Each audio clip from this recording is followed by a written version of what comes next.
good to go? Okay. Dan O'Shea, Chief of Police here at Rockford. To my left is Lieutenant Kurt Wisnand over our Investigative Bureau. To the right, State's Attorney Joe Briscato, and to his right, the head of the Chief of the Criminal Division for Joe's office, Marilyn Height Ross. We're here to release further information on the case we talked about for the missing persons that began on Monday. On Wednesday, February 21st, 2018, investigators reviewed the investigation with the Winnebago County State's Attorney's Office. As a result, charges were authorized and a warrant was obtained for Hand Son for 2 counts of kidnapping. On Thursday, February 22nd, at approximately 4 a.m., detectives located Hand Son's vehicle, a white 2007 Toyota Scion, traveling near the intersection of 10th Street and 12th Avenue in Rockford. Detectives began following the vehicle at low speeds, while at the same time they were able to establish phone contact with the driver, who was determined to be Hand's son.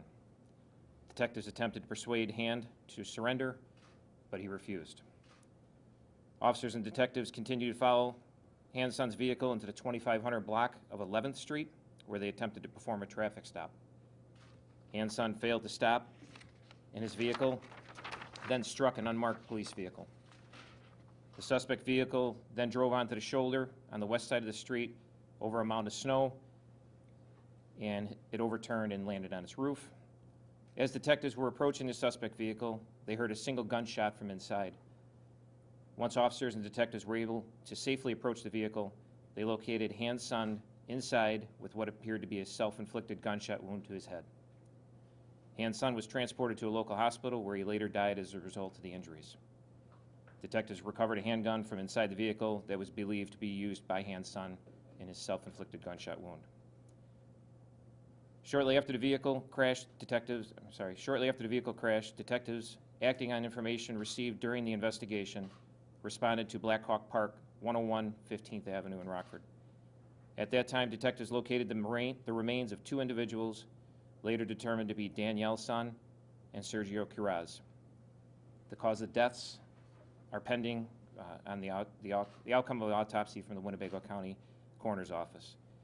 This is an ongoing investigation, and no further details are available at this time. Further information will be released when it's available and when we can. I will have State's Attorney Briscato say a few words if you'd like to. The Winnebago County State's Attorney's Office has been working closely with the Rockford Police Department and certainly now with the Coroner's Office.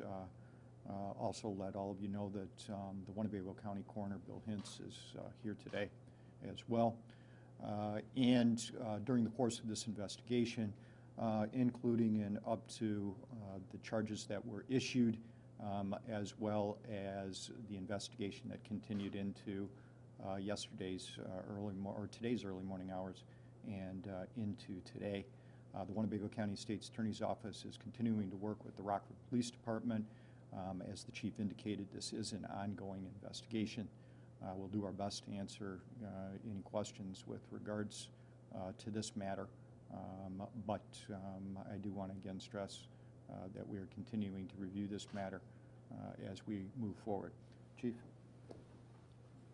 If there are any questions, we'll try to answer them. There's some, obviously, investigation-wise we can't answer, but we'll take questions if you have some. Do you have any preliminary information on potential cause of death of the 2 bodies that were covered in Black Hawk? We don't have any until the coroner performs the autopsy. At that time, we'll know what the cause of death was.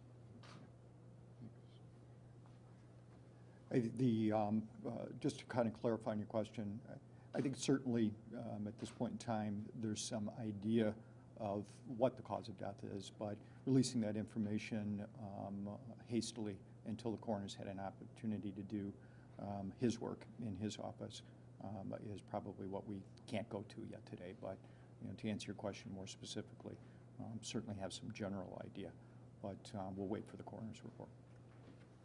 Are you looking for anybody else? The investigation's ongoing. So when they complete the investigation, we'll do another release and we'll finalize it once we review it all with the State's Attorney's Office. Georgette? Chief, I'm sorry if I missed it. What led police to Black Hawk Park? Information developed during the investigation. Was that citizen information? can't go into that, Georgette. Just information that led you, okay. Yes. And did you say exactly where at Blackhawk Park? We didn't say where in the park. It was at Blackhawk Park, 101 15th Avenue.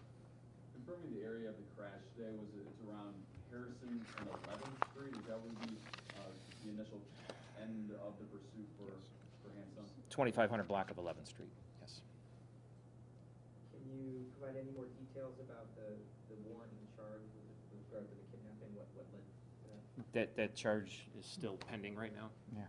The Rockford Police Department, as I indicated, was working closely with my office, the State's Attorney's Office, and the information that was provided to us was sufficient to justify issuing charges for kidnapping against the suspect, who is now deceased.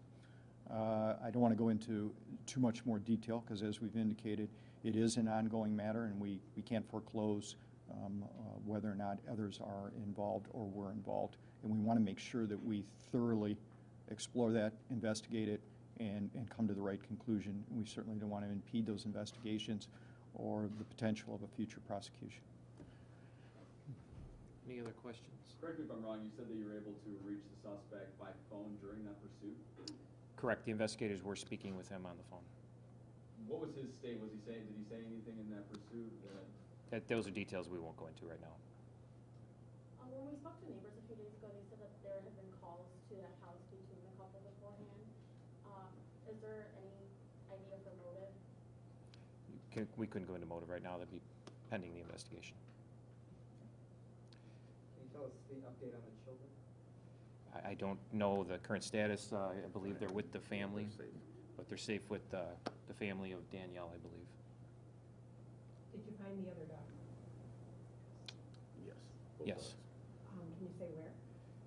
I'm not sure we want to really go into that. Is the dog alive? Dogs are alive, yes. Both dogs are alive. If there's no other questions, I want to make one comment. We talk a lot about domestic violence here in the city. This is a domestic, obviously, related case, and it's something we continue to struggle with and something we continue to work on. So going forward, our detectives continue to work with the city on domestic violence initiatives, and hopefully we get further along. Any closing comments? A lot of the questions I know were stuff that we couldn't go into great detail on. As I've mentioned in the past, it's not that we're not capable of giving you that information at a later date. It will be made available. A lot of your questions, while I understand why you're asking them, that information we'll be glad to give to the public through the media and otherwise once we've completed certain stages of the investigation, and make sure that everyone's aware of that, and be patient, and we'll do that. I also want to echo the Chief's thoughts. Clearly, domestic violence has become a very big focus in our community, and we are looking to employ tools, talent, and skills to address that. And but we definitely understand it is a concern that needs to be addressed now, not later. Okay, great. Thank you all for coming, and we'll get you updates when we can. There's hard copies of the press release. If you don't have them, they're in the back of the room, and you guys obviously can take them and use them.